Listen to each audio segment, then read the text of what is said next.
Guys, move closer, lend me your ears.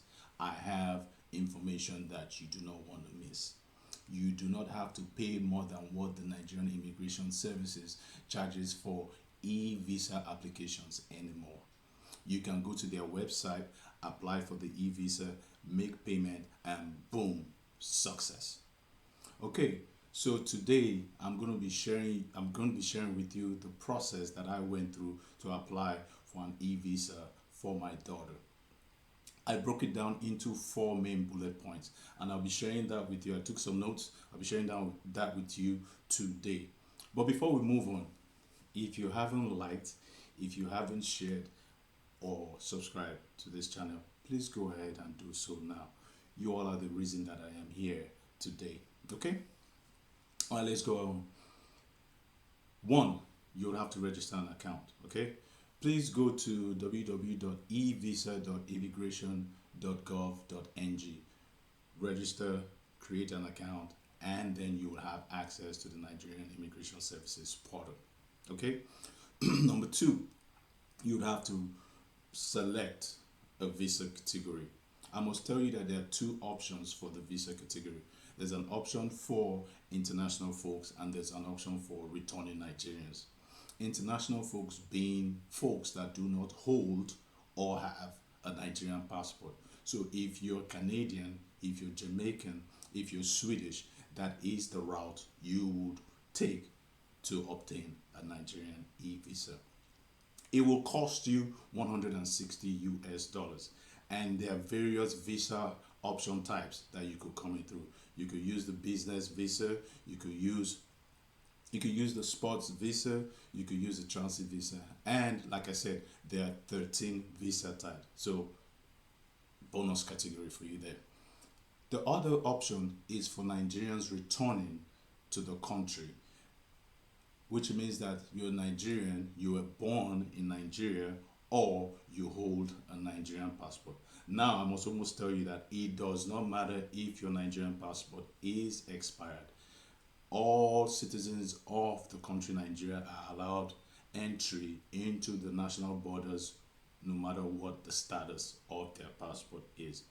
It only costs you $50 to apply for an e-visa through this group for a standard passport.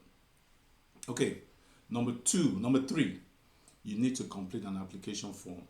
In the application form, you're going to state your travel purpose, you're going to put in your personal details, and you're also going to add your passport information.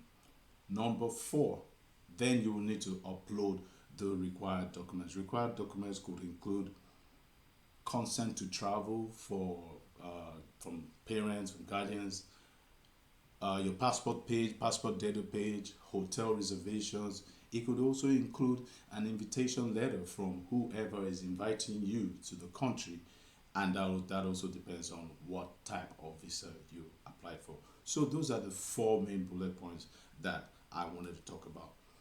Now, let me tell you, let's rewind back to Nigerians coming home, right? So Nigerians will be coming home as a family, father, child, children, father, mother, children, whatever.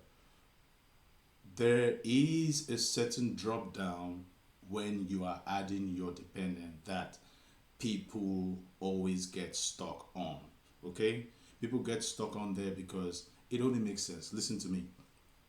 If you give birth to your child in Canada, your offsprings are Canadian, right? If you give birth to your child in the US, then your children are American. If you give birth to your child in England, then they're British.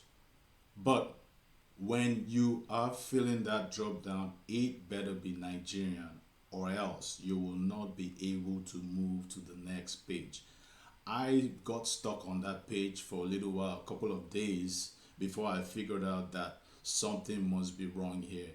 Every information I put in the data page looked right. I vetted my information top to bottom. It was accurate, but I didn't just know what I was missing.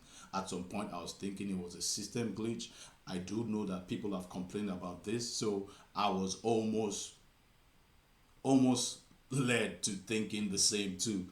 But eventually, I figured out that that box was missing the Nigerian information. It just makes sense that if you are Nigerian, if your parents are Nigerian, then you're automatically Nigerian no matter where you were giving birth to. So guys, keep that in mind.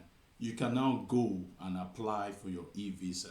I hope what I have taught you today, what I have mentioned today, will allow you to seamlessly apply for that e-visa without any hurdles. Okay, guys, continue to like, continue to share, and I will talk to you again some other time. Enjoy.